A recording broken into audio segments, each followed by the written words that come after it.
Okay, so welcome भैया सभी लोग को।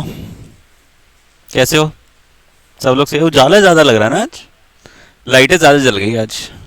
चलो, अच्छी बात है। तो लास्ट क्लास में हमने क्या देखा था?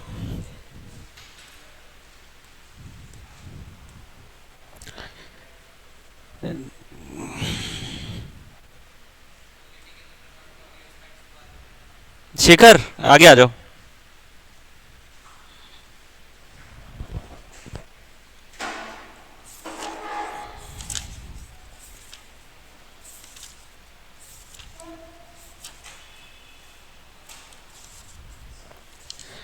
क्या हमने सोशल लाइफ हो गई थी शुरू, या क्या पॉलिटी ही वो चल रहा था?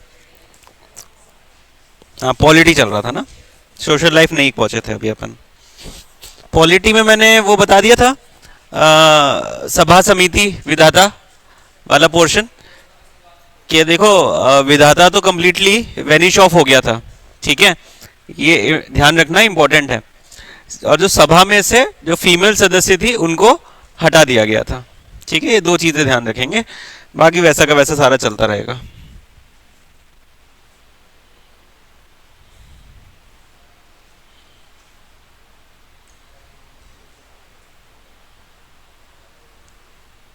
सो we have also discussed about the three yajna. कौन कौन से थे? एक था भैया सबसे पहले राजसूय यज्ञ, अश्वमेध यज्ञ और वाजपेय यज्ञ। राजसूय यज्ञ क्या था बताओ जरा, क्या था? हाँ, बिल्कुल। अश्वमेध यज्ञ टेरिटरी एक्सपेंशन से संबंधित था। और वाजपेय यज्ञ क्या था भाई? खेल खेल खेल मान लो, स्पोर्ट्स इवेंट मान लो एक तरीके से, ठीक है। चलो, ह्यूज अमाउंट ऑफ सेक्रीफाइसेस होते थे इन सभी यज्ञों में। अब देखो, ह्यूज अमाउंट ऑफ सेक्रीफाइसेस ऐसे होते थे कि भाई साहब, जो ऋषि है, मेन ऋषि है जो करवा रहा है पूरा यज्ञ, भाई साहब उसको दान में दी जा रही है 50,000 गाय। तो इतने अमाउंट में सेक्रीफाइसेस चल रहे थे, तो काफ़ी अच्छा खासा दान मिलता था जो ब्राह्मण वर्ग था उनको भी यहाँ पे, ठीक है।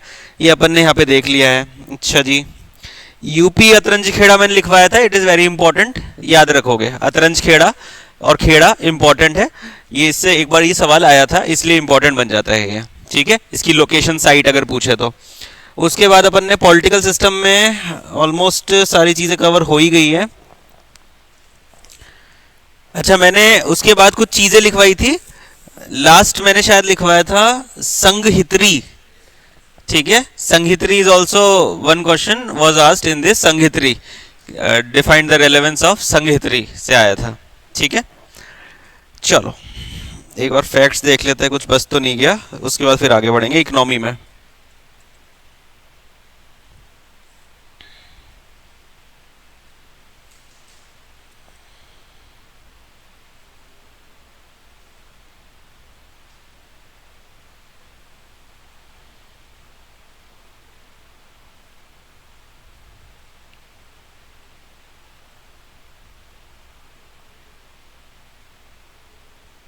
इकोनॉमी लिखेंगे फिर, ठीक है। All done. नेक्स्ट लिखेंगे इकोनॉमी।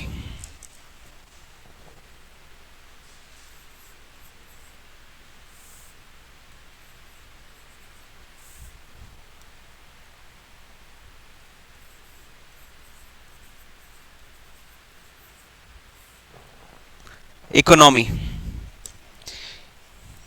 हिंदी में क्या बोलते हैं इकोनॉमी को? अर्थव्यवस्था। फोन आ रहा है किसी का?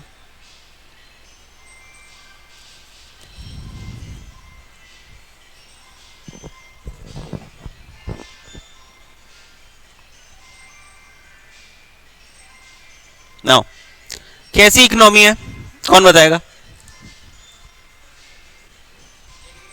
जोर से बोलो। देखो, अभी बिल्कुल सही बोला तुमने, लेकिन तुम 400 साल पीछे चली गई। बिल्कुल सही बोला तुमने, ठीक है। वो अर्ली वैदिक पीरियड की इकोनॉमी थी। अब याद है ना, इसलिए तुमको याद है वो, क्योंकि तुमने पढ़ा है, ठीक है। पर दिक्कत क्या हो गई, थोड़ा सा पुराना याद रह गया। अभी क्या अपन अपने पास आयरन की डिस्कवरी हो चुकी है। आयरन की डिस्कवरी होने से एक आ चुकी है क्या? कुल्हाड़ी। एक आ चुका है हल। अब जो पेस्टोरल इकोनॉमी थी, अब वो कन्वर्ट हो चुकी है किसके अंदर? एग्रीकल्चरल इकोनॉमी के अंदर, ठीक है। याद रहेगा। देखो सिग्निफिकेंस देखो ना, पहले पेस्टोरल थी क्योंकि खेती ज्यादा कम होती थी। अब खेती ज्यादा हो गई, आयरन टूल्स आ गए हैं, खेती इजीली हो पा रही है। अच्छा, खेती की कटाई भी इजीली हो पा रही है, चाकू बन चुके हैं इस तरीके के लोहे के। तो उससे आपकी जो ओवरऑल इकोनॉमी है वो अब कैसी हो चुकी है। इतना कौन याद कर रहा है, देखो रुको जरा।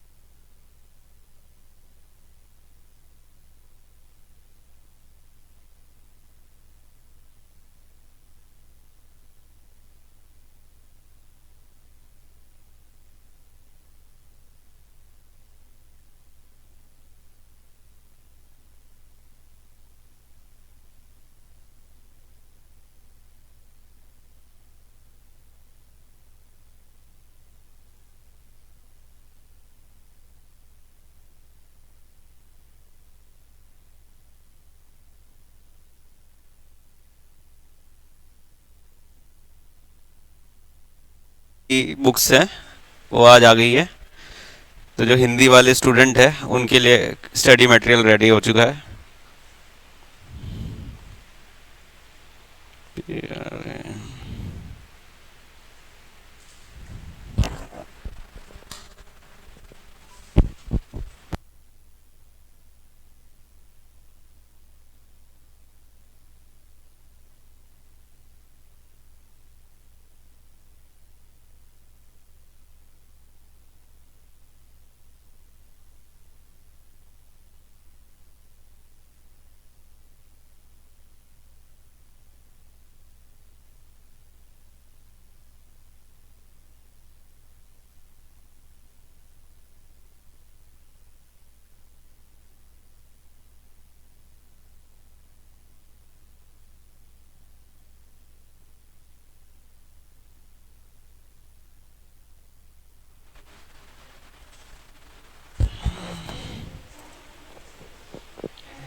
क्या हो गया, ऐसे आगे पीछे कैसे, दो बहनों को कैसे अलग कर दिया तुमने, है मिताली? मैं तो तुम्हें आगे बुलाने की सोच रहा था यहाँ पे। चलो, economy based on agriculture. Chief crop लिखेंगे, सबसे ज्यादा कौन सी चीजें उगाई जाती थी। Chief crop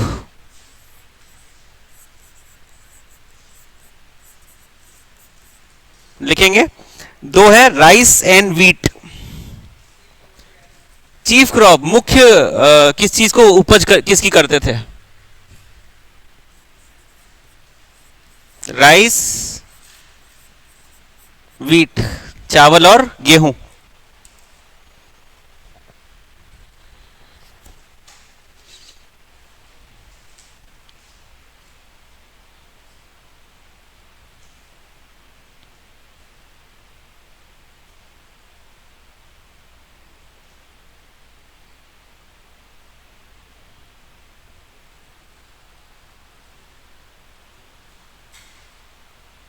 so in the previous, अगर मैं टैक्सेशन सिस्टम की बात करूं, तो पिछले काल में जो अर्ली वैदिक पीरियड था उसमें मैंने क्या बताया था, टैक्सेशन सिस्टम कैसे था।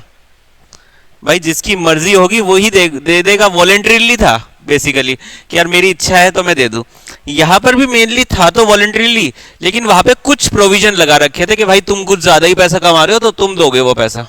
ठीक है, जो बहुत ही ज्यादा पैसा कमा रहे थे उनके ऊपर ये टैक्सेशन सिस्टम लागू था। तो लिखेंगे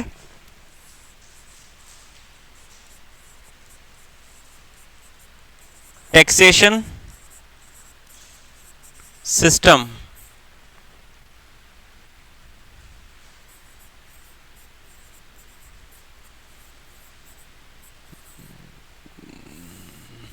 स्पेलिंग सही लिखेंगे।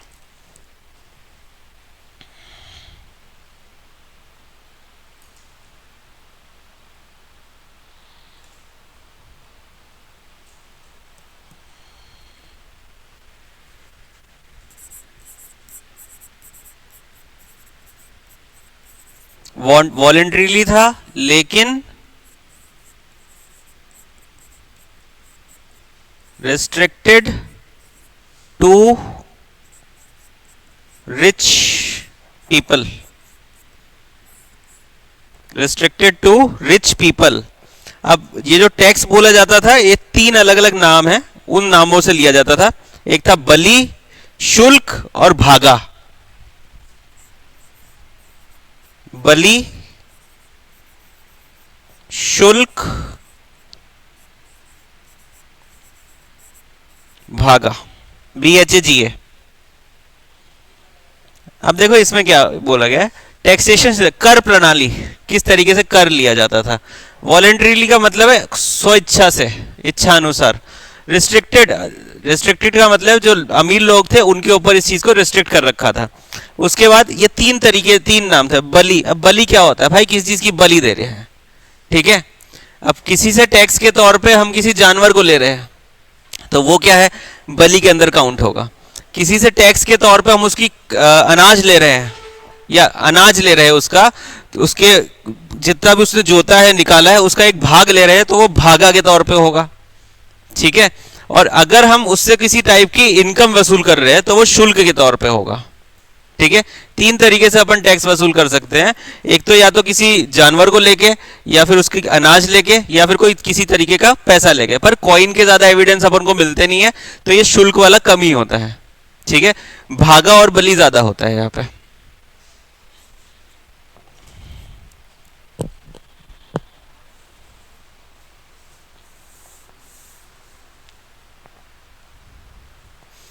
इसमें बारले भी लिखो, बारले भी लिखेंगे। क्या होता है बारले,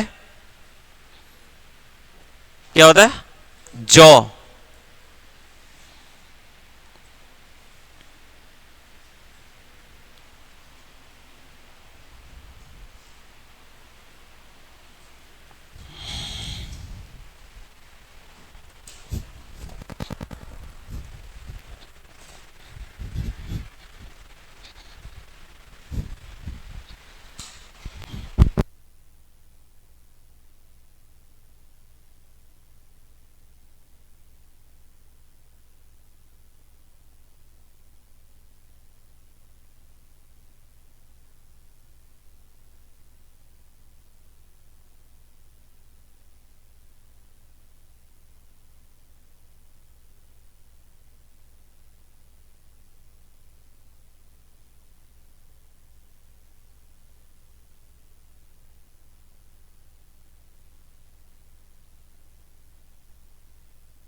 चलो,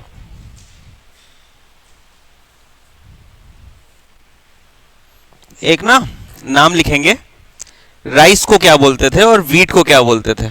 ये टर्म पूछी गई थी एक बारी। तो राइस के आगे लिखोगे व्रीही,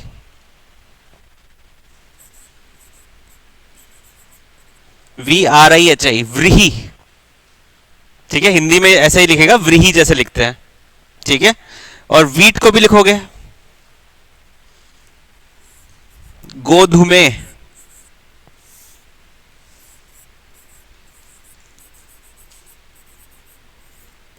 व्रीही और गोधुमे।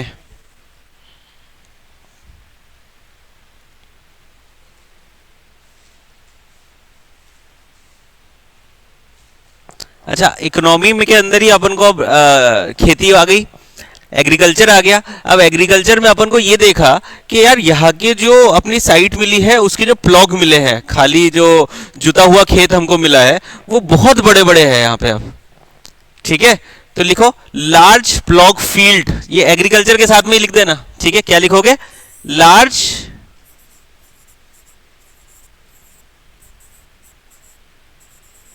प्लॉग फील्ड्स, बड़े बड़े खेत, जुते हुए खेत हमको दिखे।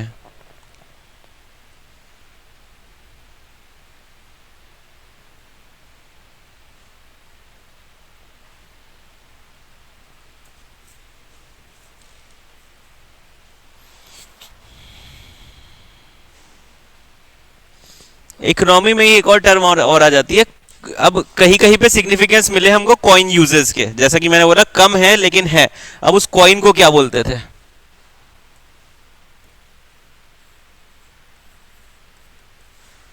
लिखेंगे, सिंपल वर्ड है निस्का।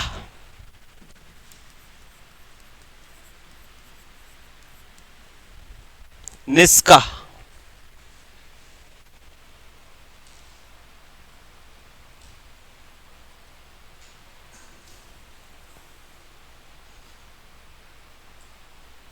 अगला लिखिए भाई, कौन कौन से मेटल की नॉलेज थी?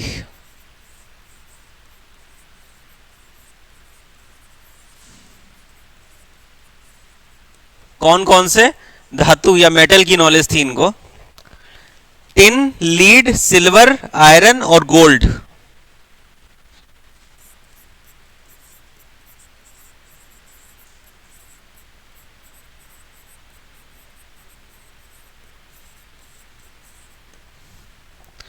टिन, लीड, सिल्वर, आयरन और गोल्ड।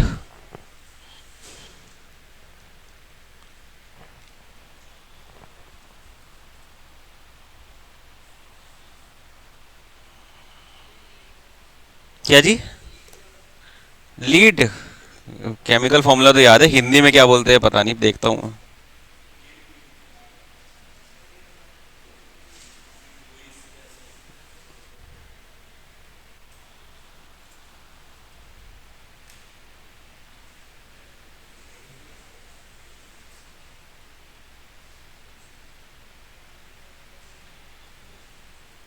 सीसा।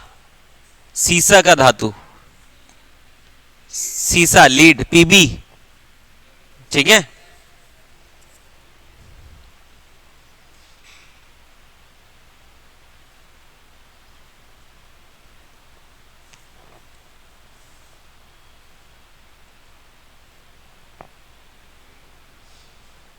अब देखो जो टूल्स इनमें यूज किए जाते थे, अच्छा आयरन टूल की मैं बात बता दूं कि अब जितने भी शस्त्र बनाए जा रहे हैं, जितने भी वेपन्स बनाए जा रहे हैं, अब वो आयरन टूल्स की सहायता से बनाए जा रहे हैं। ये भी यहाँ पे मेंशन करोगे क्योंकि वो भी इकोनॉमी का ही पार्ट आ चुका है, हम जानते हैं आयरन है यहाँ पे। लिखिए, all weapons are made up of iron. सभी हथियार जो है ये किससे बनाए गए थे? लोहे से बनाए जा रहे थे। अब सिंपल पॉइंट है, कोई दिक्कत नहीं है। Bye the end of this entire phase, अब एक टर्म आ गई थी, शहरों को बोला जाने लगा था नगर। ठीक है,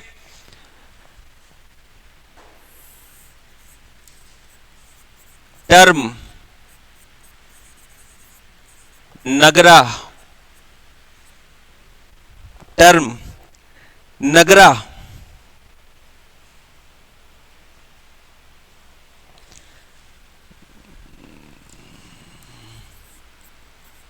गिवन फॉर टाउन्स। नगरा शब्द का उपयोग किया जा रहा था शहरों के लिए।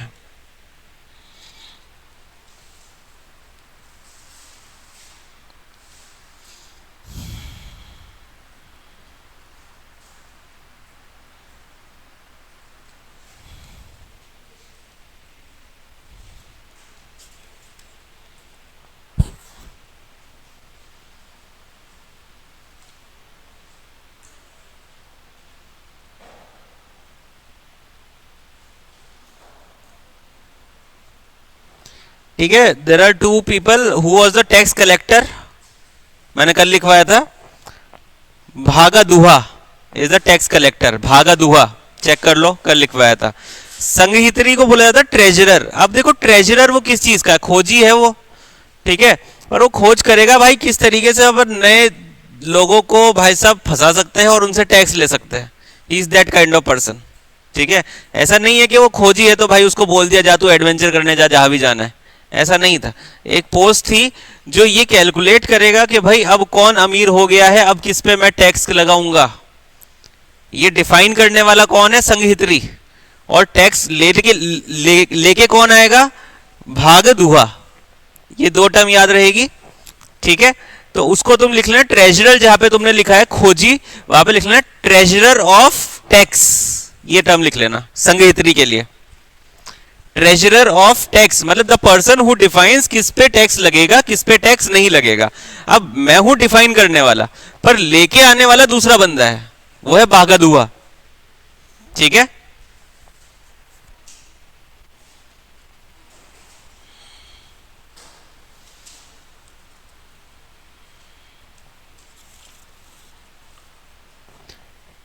अब सोसाइटी मैं इधर ही लिखवा देता हूं, क्योंकि पॉटरी भी अपन यहां पे लिख सकते हैं।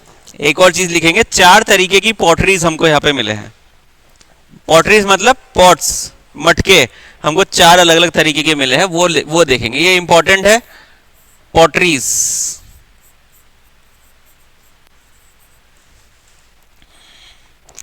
लिखिए black and red where,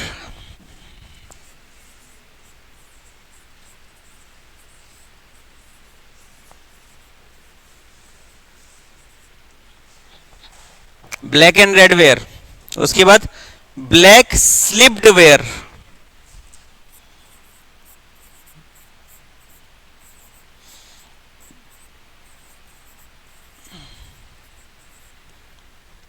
next painted grey where,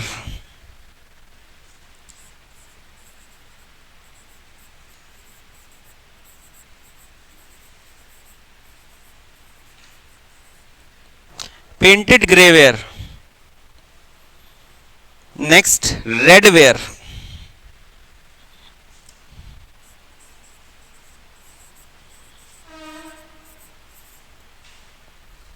ये चार रंगों की पॉटरीज थी जो कि हमको यहां पे दिखाई दी हैं, ठीक है।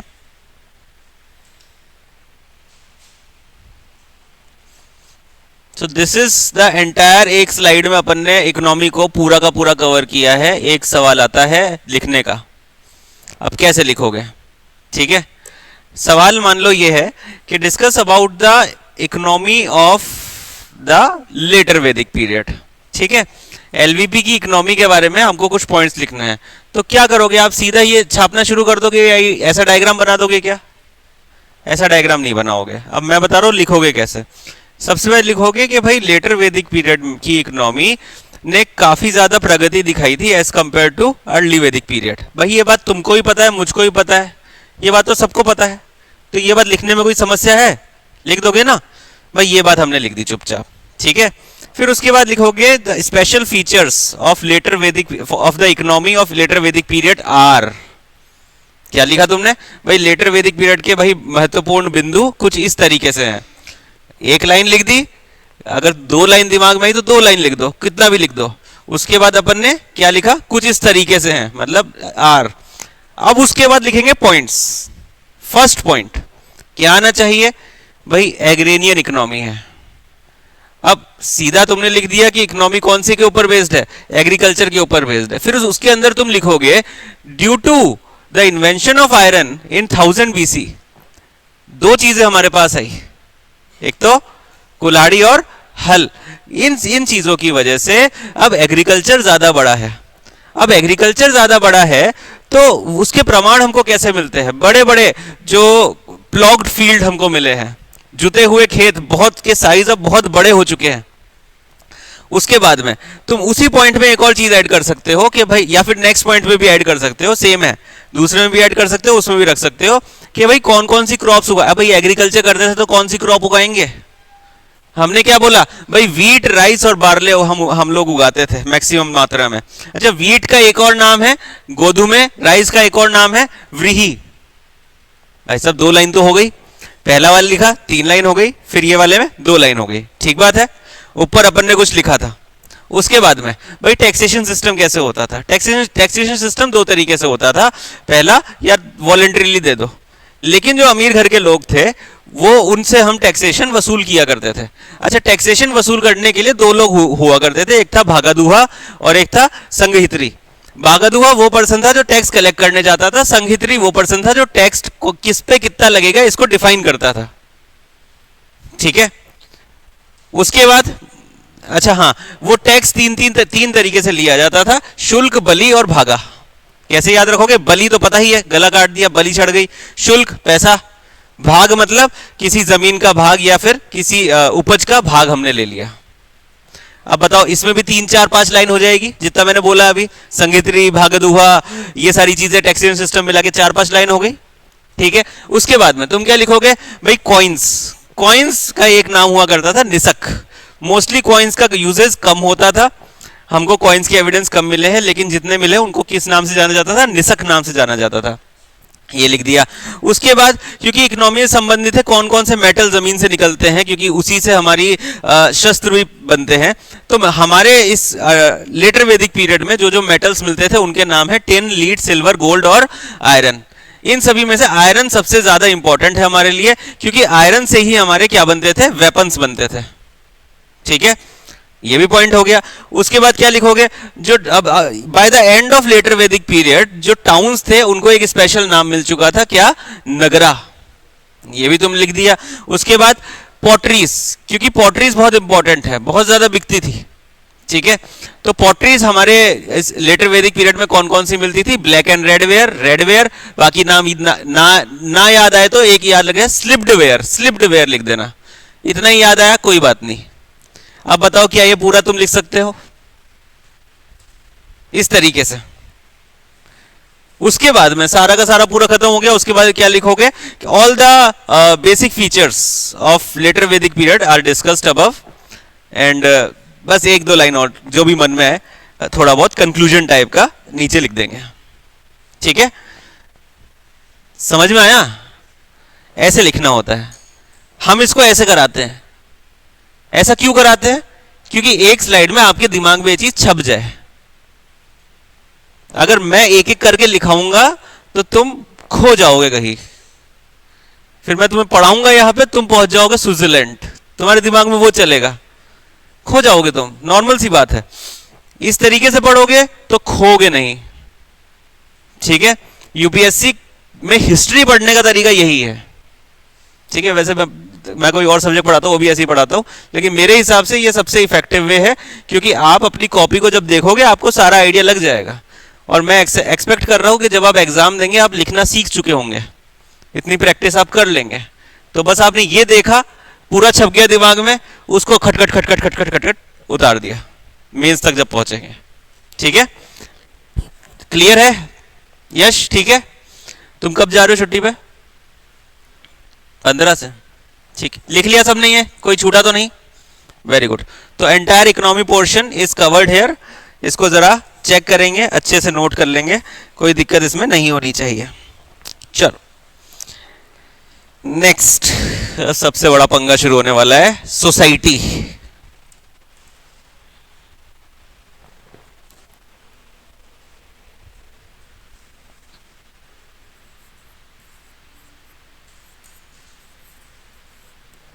सोसाइटी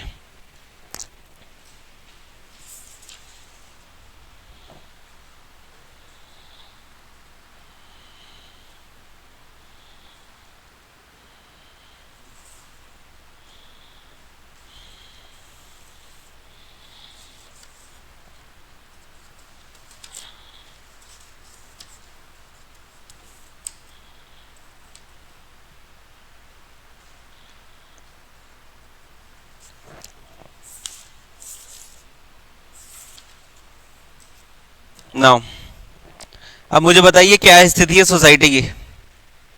ये तो आप जान ही चुके होंगे, मैंने बताया था।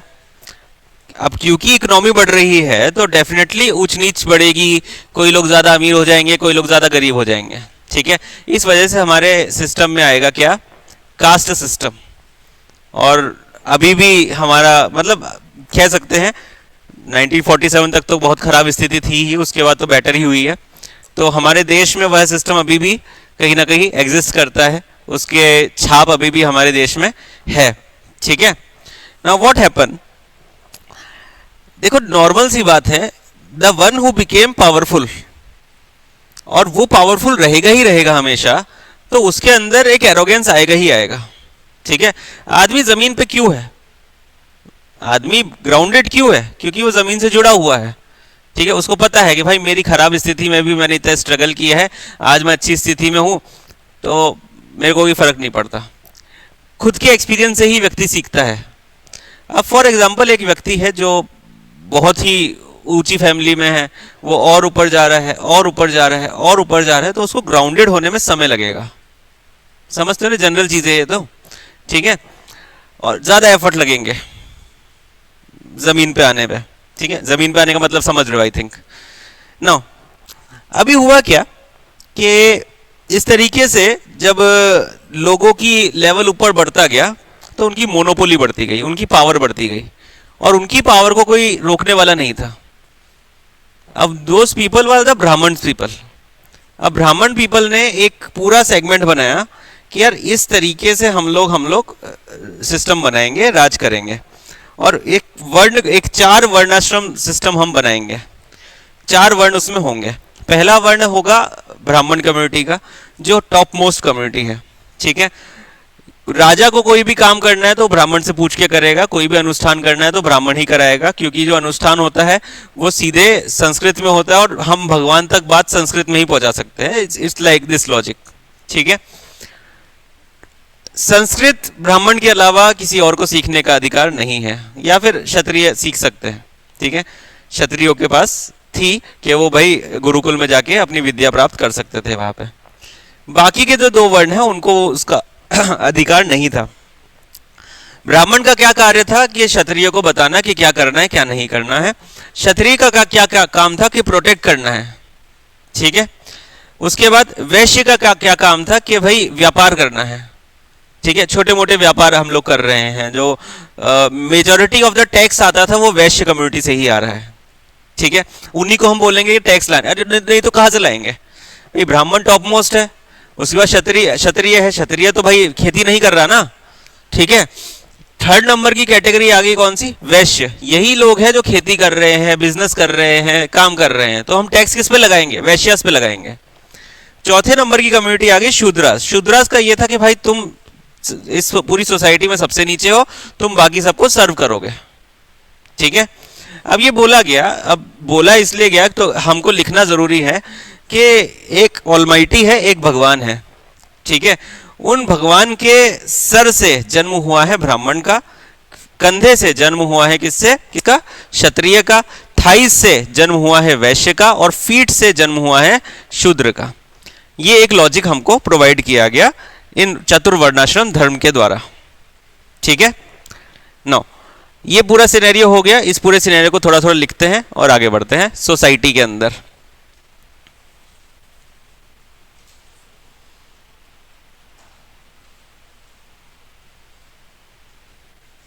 इसको ऐसे बनाते चलो, सोसाइटी में ही ऐसा लिखोगे, वर्ण सिस्टम।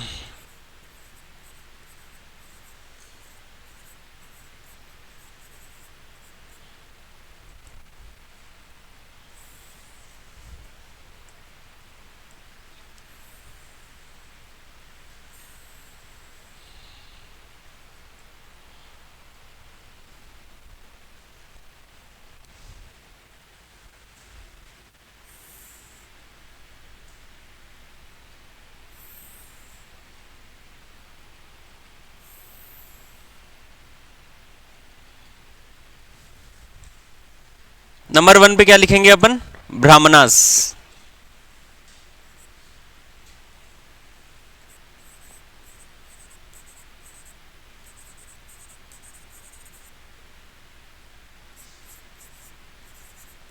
प्रीस्ट, नंबर 1 पे ब्राह्मणास, प्रीस्ट, पुजारी वर्ग।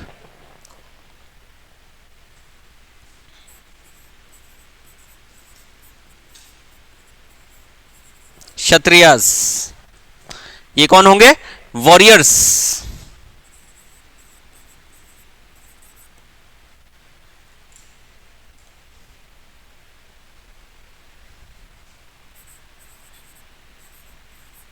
वैश्यास,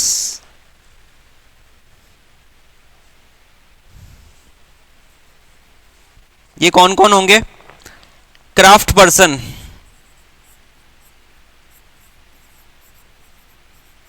हर्डर, फार्मर, मर्चेंट,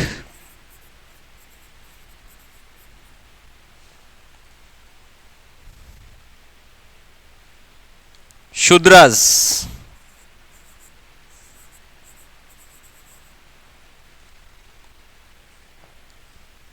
सर्वेंट, लेबर्स,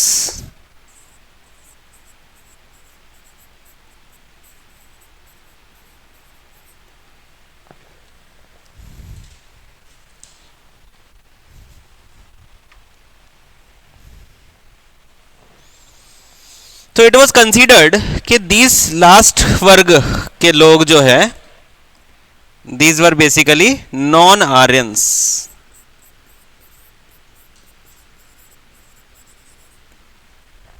या तो नॉन आर्यंस या फिर डिफीटेड आर्यंस। ठीक है,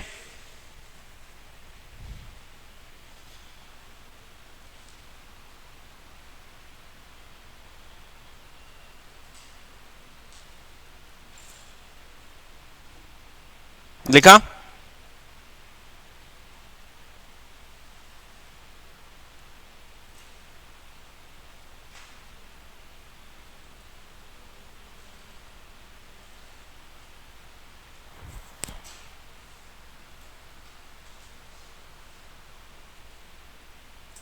now in this time also, इसमें अपन लिखेंगे हेड, शोल्डर, थाइस, फीट। याद रह जाएगा, वैसे सवाल आएगा नहीं इस पे।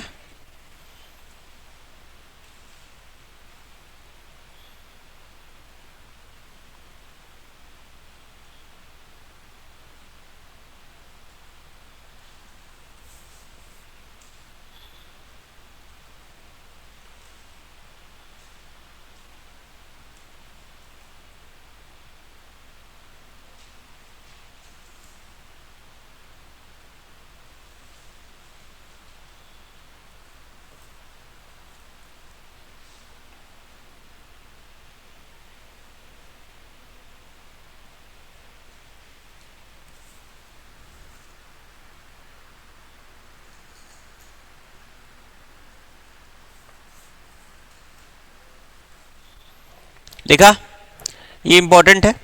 नेक्स्ट, अब सोसाइटी के अंदर ही काफी सारे पॉइंट्स है, उसको अपन कवर अप कर लेते हैं। अब सोसाइटी का सवाल आ गया तो जैसे मैंने बोला था कि भाई सोसाइटी में क्या क्या चीजें होती है, कुछ इस तरीके से है, फिर नीचे सारे पॉइंट्स आएंगे, तो वो सारे पॉइंट्स अपन यहाँ पे डिस्कस कर लेंगे। टाइम है अपने पास, हो जाना चाहिए। ठीक है, सोसाइटी। अब सोसाइटी में सबसे पहले तुम क्या लिखोगे, वर्ण सिस्टम। ठीक है, वर्ण सिस्टम को फिर अलग से मैंने यहाँ पे एक्सप्लेन कर दिया है। ठीक है, ये तुमने लिखा। ठीक है, उसके बाद में सोसाइटी के अलग अलग पॉइंट्स और है जिसको अपन यहाँ पे कवर करेंगे, जिसमें एक एक पॉइंट तो ये आ जाता है भाई वुमेन्स का क्या स्टेटस है। ठीक है, अच्छा उसी में आ जाता है विवाह, कि क्या क्या तरीके की मैरिज हो सकती थी। ठीक है, हमने पिछले वाले में कवर किया है, इसमें भी कवर करेंगे। ठीक है ना, सोसाइटी।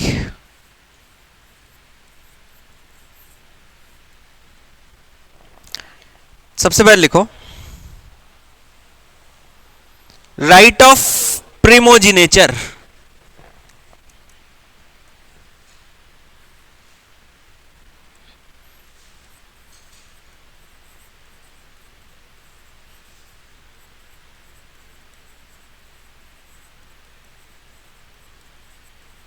अब ये प्रिमोजिनेचर क्या होता है, ये पहले ये समझते हैं। Primogeniture it means that the successor is the eldest son. क्या मतलब बोला मैंने, मान लो तुम राजा हो, ठीक है, और तुम्हारे राजा हो तो तुम्हारी बीवियां ही बहुत सारी होंगी। मान लेते हैं तुम्हारी 4 बीवियां हैं, उन 4 बीवियों से तुम्हारे बहुत सारे बच्चे हैं। ठीक है, तो तुम्हारे बाद तुम्हारे राजघराने का जो उत्तराधिकारी होगा वो तुम्हारा सबसे बड़ा बेटा होगा। ठीक है, इस कॉन्सेप्ट को बोलते हैं क्या, प्रिमोजिनेचर। समझ में आया? जो भी अगला वंश निकलेगा उसमें जो सबसे एज में सबसे बड़ा बेटा होगा वही आपका उत्तराधिकारी होगा। इसको बोलते हैं राइट ऑफ प्रिमोजिनेचर। समझ में आ गया लॉजिक? लिख लीजिए। हिंदी में जो देखना पड़ेगा, देख के बताता हूँ।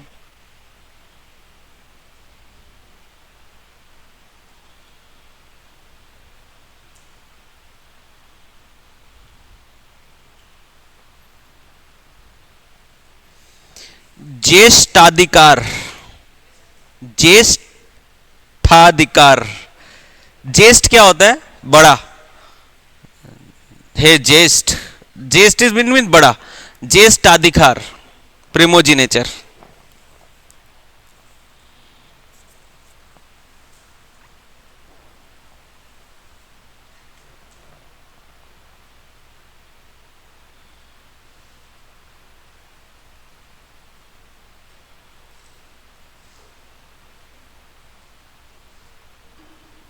अब देखो, अब थोड़ा समस्या बढ़ेगी, देखो।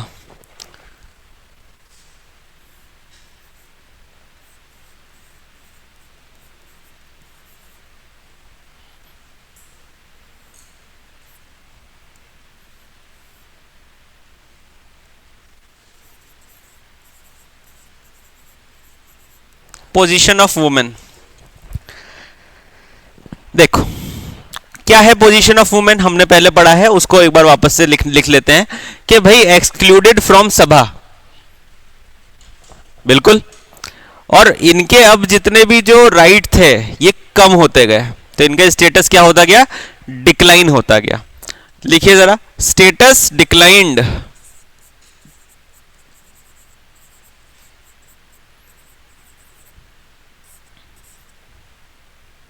रिमूव्ड फ्रॉम सभा,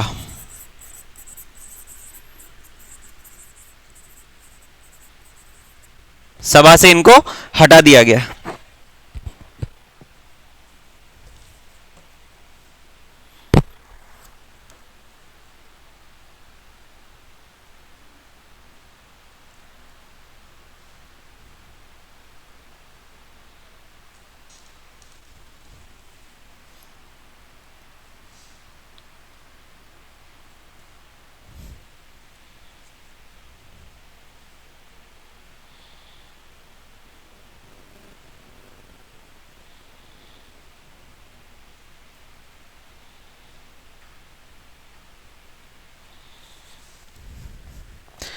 और थोड़ी खराब स्थिति होगी।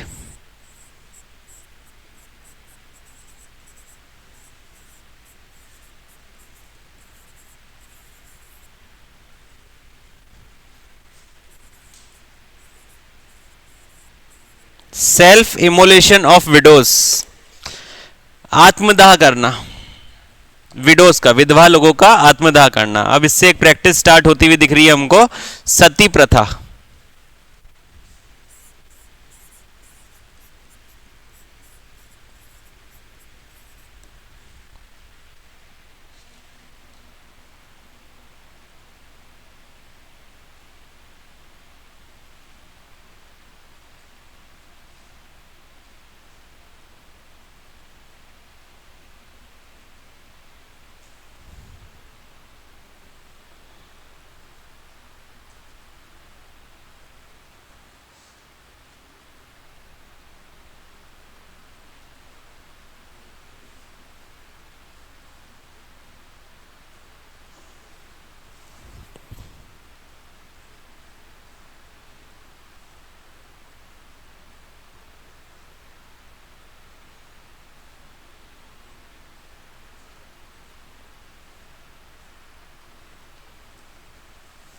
लिखा।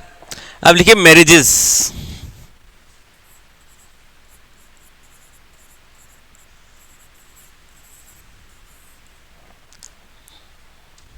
मैरिजेस,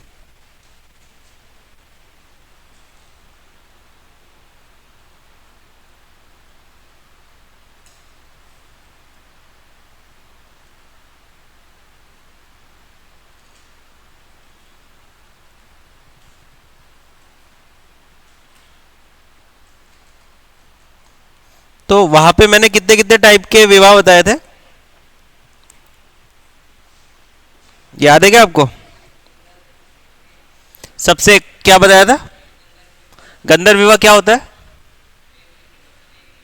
क्या? प्रेम विवाह, ठीक है।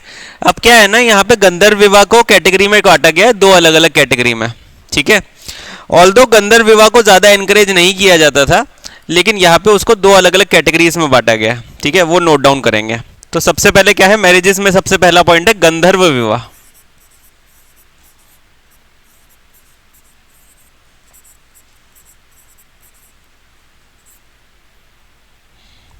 क्या होता है, लव मैरिज होती है भैया ये। अब इस गंधर्व विवाह को ज्यादा तो नहीं बोलते थे कि करना है, लेकिन एक्सेप्टेड था। अब Gandharva vivah was divided into two parts, one is anuloma, second is pratiloma. लिखिए,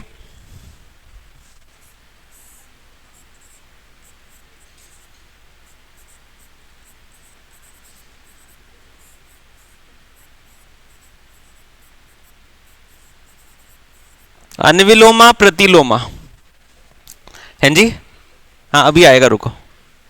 अनविलोमा प्रतिलोमा।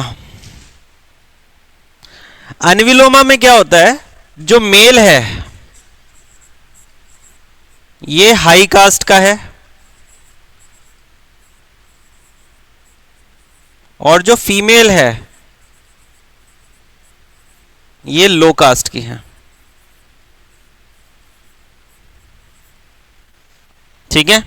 प्रतिलोमा में इसका उल्टा है, जो मेल है ये लो कास्ट का है, और जो फीमेल है ये हाई कास्ट की है। Please tell me what are the chances कि प्रतिलोमा होगा। वेरी लेस चांसेस, ठीक है। चलो ये अनविलोमा को तो एक्सेप्ट कर भी लिया, प्रतिलोमा को तो बिल्कुल बहुत ही rarest of the rare chance है।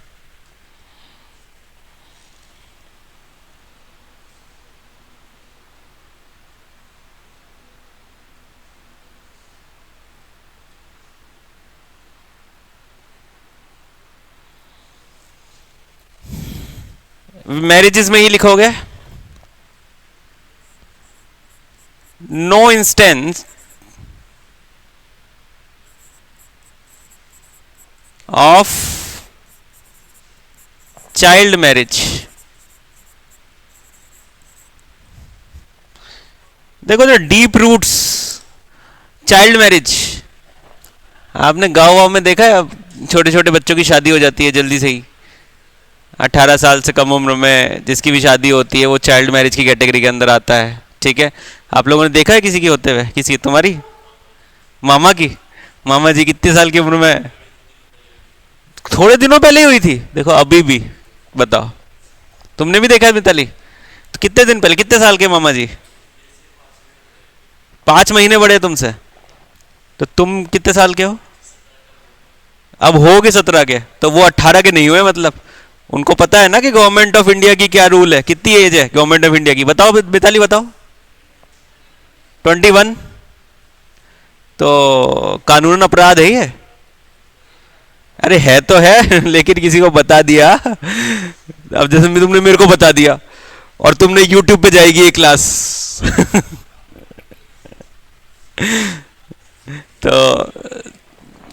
तो देखो मैं वैसे बता रहा हूँ जनरली क्यों इसको मना किया गया। अब लोगों का क्या है ना, सोसाइटी इतनी खराब कर दी लोगों ने सबसे पहले तो लड़कियों को देखा, भाई लड़कियों को भाई साहब अपन को बहुत टाइम तक पालना है, इनको जाना है तो दूसरे घर में ही है, फालतू की बातें, तो भैया इनकी करा दो शादी, ठीक है, पहले ही करा दो शादी, ठीक है। अब 2-2 साल की बच्ची होगी, शादी करा दी, ठीक है। अच्छा गोणा बाद में करेंगे, ये चल रहा है यहाँ पे।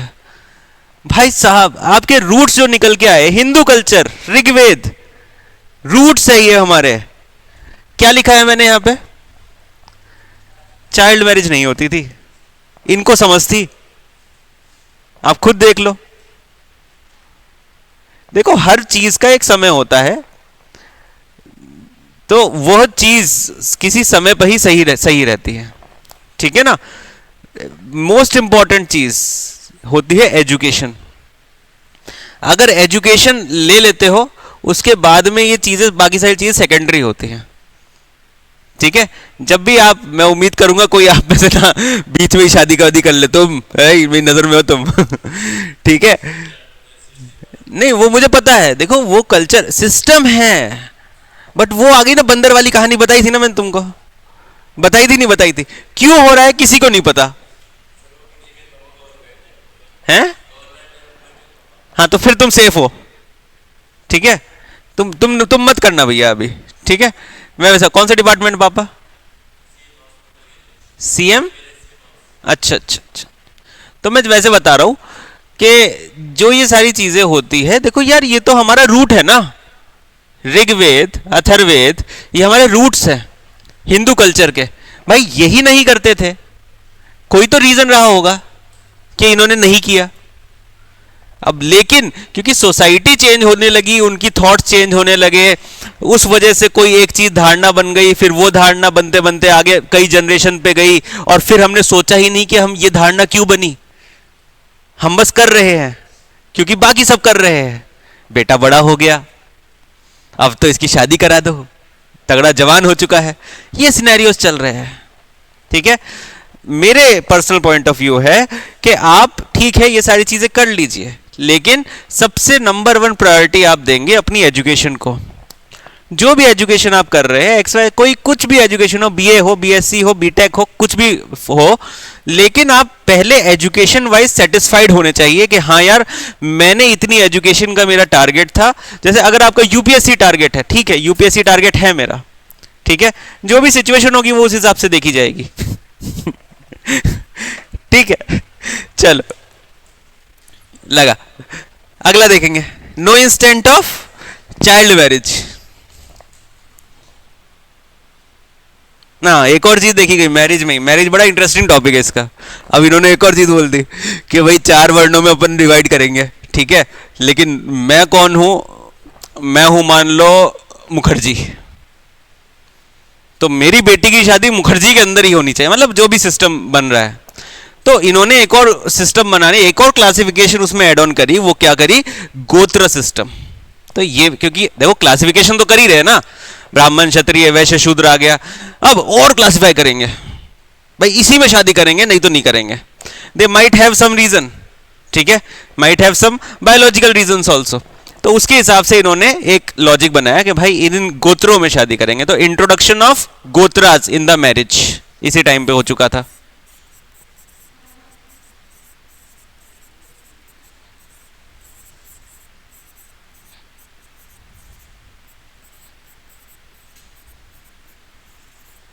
Introduction of gotras in the marriage. Now एक और बच गया, मैंने बताया था विडो रीमैरिज का। विडो रीमैरिज के लिए क्या होता है, नियोग विवाह, सेम टू सेम फॉलो हो रहा था यहां पे।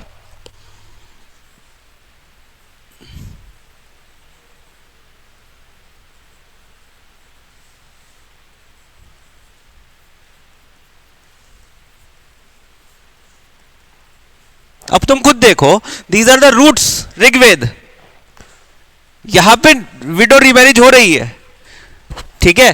क्या ऋग्वेद में सती प्रैक्टिस थी?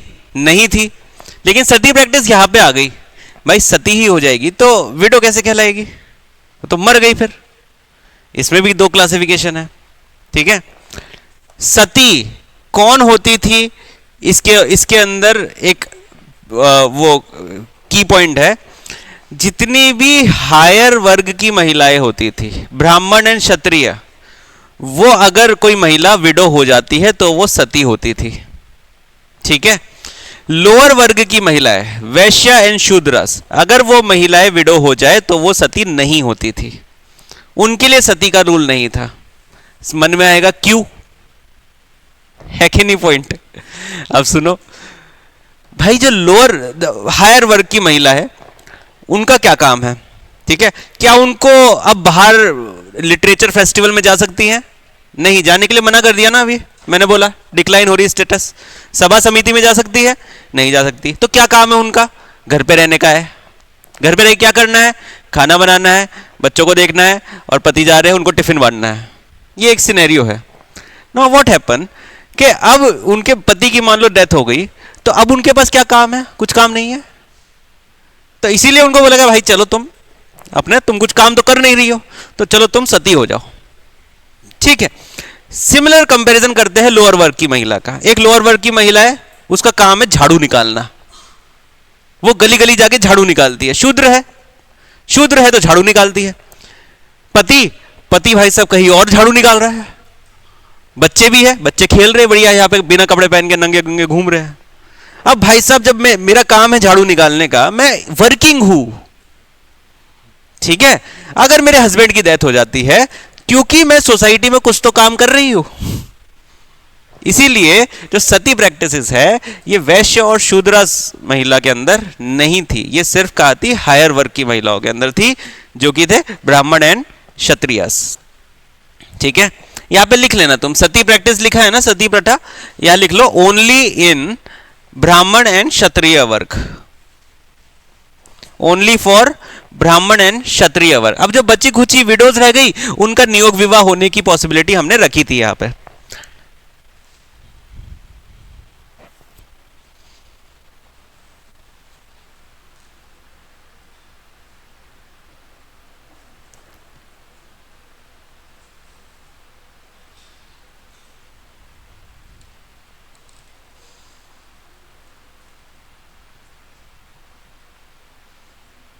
और ये बोला जाता था कि भाई जो मैरिज है ये मतलब गोत्रास मैच करके ही होगी। ये खैर आज भी चलता ही है मेरे हिसाब से, आप सबके भी चलता ही होगा ये सब सिस्टम।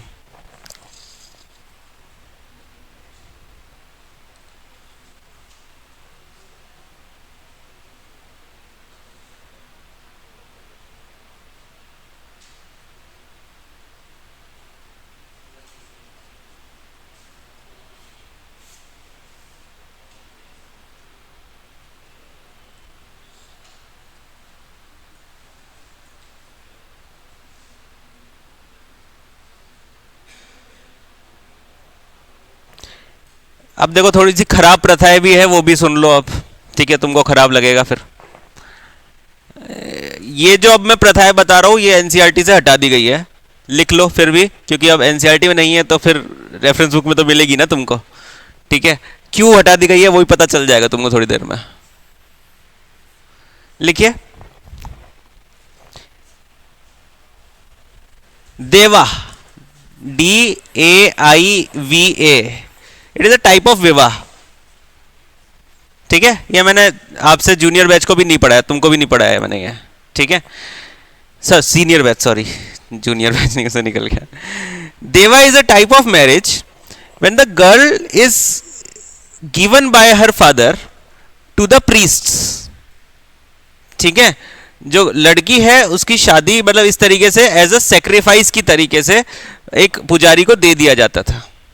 ठीक है, उसको बोलते थे देवा। It is not available in NCERT now, पर तुम इसको लिख लो क्योंकि रेफरेंस बुक में है, लिख लो।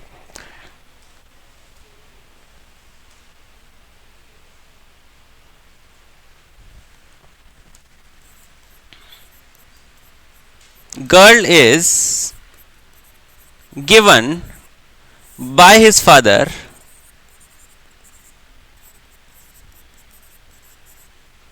as a fees to the priest।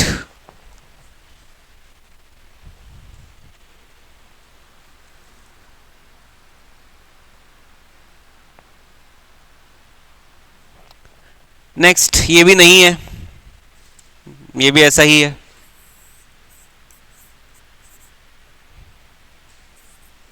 Asura, हाँ जी, फीस के तौर पे असुरा। मैरिज बाय परचेज,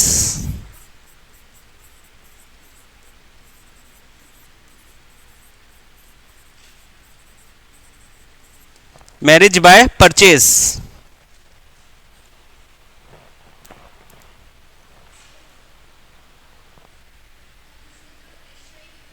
क्या चीज? वैश्यास, वैश्यास। शूद्रास से तो इतना ज्यादा कुछ कनेक्शन था ही नहीं ना, उनके यहाँ पे तो पूजा ही नहीं होती थी।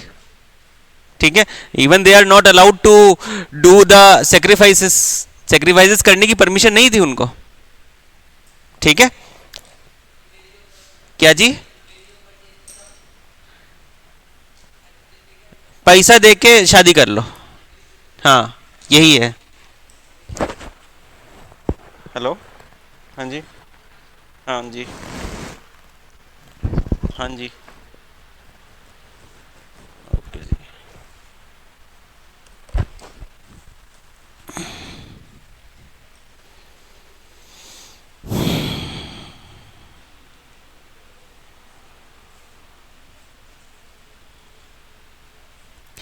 एक और लिख लो फिर। ये भी नहीं है।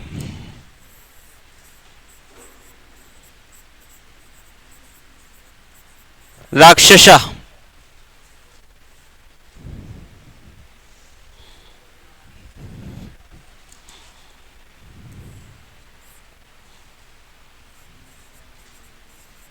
राक्षसा।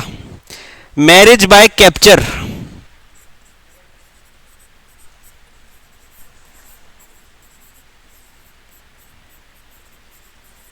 ये तीनों पूछे नहीं जाएंगे तुमसे। मैंने तुमको तुम्हारी ज्ञान के लिए बता दिया है। जी हाँ। तो ये पूछे नहीं जाएंगे। ठीक है, क्योंकि एनसीईआरटी से हट हट चुके हैं ये।